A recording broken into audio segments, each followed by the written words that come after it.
പുറത്ത് പൊതുവേ സാധാരണ ആൾക്കാർ ഇഷ്ടംപോലെ മണ്ടത്തരങ്ങൾ കാണിക്കാറുണ്ട്. അതുകൊണ്ടാണ് പല ആൾക്കാരും ട്രേഡിങ്ങിലൊക്കെ പോയി ഒരു ഫ്യൂച്ചർ ട്രേഡിങ് ഹൈ റിസ്ക് ഉള്ള സാധനങ്ങളാണ് കൂടുതൽ ആൾക്കാരും ചെയ്യാറ്. ഹൈ റിസ്ക് ഉള്ളതിന് ഒരു ട്രെയിനിങ്ങും ഇല്ലാതെ എന്ന് ആലോചിച്ച് നോക്കുക. അപ്പോൾ അതായത് ശരിക്കും പറഞ്ഞാൽ യാതൊരു ബെല്ലും ബ്രേക്കും ഇല്ലാതെയാണ് സാധാരണ ആൾക്കാർ പുറത്തുള്ളവർ പലരും ചെയ്യുന്നത്. അതുകൊണ്ടാണ് കാരണം ഫ്യൂച്ചർ ട്രേഡിംഗ് ഒക്കെയാണ് പലരും പുറത്ത് ചെയ്യുന്നത്. അത് ഹൈ റിസ്ക് ആണെന്നറിയാം. ഒരു ട്രെയിനിങ്ങോ കോച്ചിങ്ങോ ഇല്ലാതെ ഒരു സെൽഫ് കൺട്രോൾ ഇല്ലാത്ത ആൾക്കാർ ചെയ്ത് കഴിഞ്ഞാൽ ഉറപ്പായിട്ടും പൈസ പോവുകയും ചെയ്യും. മുഴുവൻ കയ്യിലെ പൈസ മുഴുവൻ തരും. ഇവിടെ നമ്മൾ ചെയ്യുന്നത് വെച്ചാൽ ഒന്ന് സേഫ് ആയിട്ടുള്ള സ്പോട്ട് ട്രേഡിങ് മാത്രമേ ചെയ്യുന്നുള്ളൂ. സ്പോട്ട് ട്രേഡിങ് മാത്രം. അതുകൊണ്ടാണ് ഇപ്പം ഒരാൾ ഫുൾ പൈസ അറിയാതെ, ചിലപ്പോൾ മിസ്റ്റേക്കുകൾ സംഭവിക്കാം, അറിയാതെ അങ്ങനെ നമ്മൾ വാങ്ങിപ്പോയാൽ പോലും പേടിക്കേണ്ട ആവശ്യമില്ല.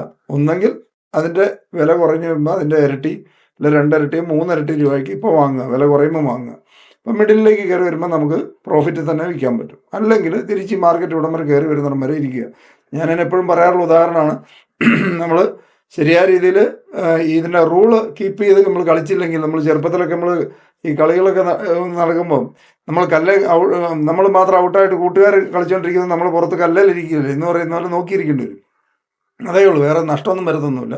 പക്ഷെ നമ്മളെപ്പോഴും മനസ്സിലാക്കിയിരിക്കേണ്ടത് മാസം 30 ദിവസം ഉള്ളതിൽ ഒരു 20 ദിവസമെങ്കിലും നമുക്ക് ട്രേഡ് ചെയ്യാൻ സാധിക്കണം. അത് സാധിക്കണമെങ്കിൽ നമ്മൾ ട്രേഡ് ക്ലോസ് ചെയ്ത് USDT ആക്കിയാൽ മാത്രമേ ഈ പ്രോസസ്സ് നടക്കുകയുള്ളൂ. അല്ലെങ്കിൽ നമ്മൾ ഒരു പ്രാവശ്യം വാങ്ങി, അല്ലെങ്കിൽ ഒരു 2 ദിവസം ചെയ്തു, ഏറ്റവും വില കൂടി എന്ന സമയത്ത് മുഴുവൻ എമൗണ്ടും മേടിച്ചു, ഇനി അതുവരെ നോക്കിയിരിക്കുന്നു. ഇതിനൊരിക്കലും പൂർണ്ണമായിട്ട് പ്രോഫിറ്റബിളായിട്ട് കൊണ്ടുപോകാൻ പറ്റില്ല. നമുക്ക് മാസം ഒരു 30% പ്രോഫിറ്റ് എങ്കിലും നമുക്ക് ഈസി ആയിട്ട് ഇതിനകത്ത് ഉണ്ടാക്കാവുന്നതാണ്. ഇവിടുത്തെ റൂളുകൾ പറയുന്നത് കീപ്പ് ചെയ്ത് പോവുക. നമ്മളെപ്പോഴും ഓർത്തിരിക്കുക. നമ്മൾ പറയുന്ന ചെയ്യരുതെന്ന് പറയുന്ന കാര്യങ്ങൾ ചെയ്യാതിരിക്കുക.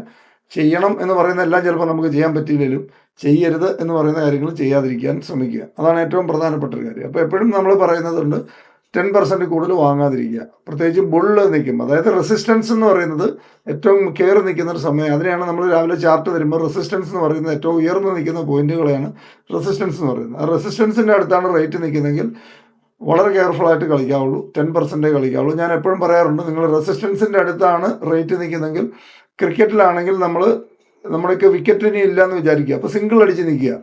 സിംഗിൾ മുട്ടി നിൽക്കാനേ പറ്റുള്ളൂ. അതായത് വെറും 10% മാത്രം വാങ്ങുക. അത് മാത്രമാണ് ആ സമയത്ത് ചെയ്യാൻ പറ്റുക.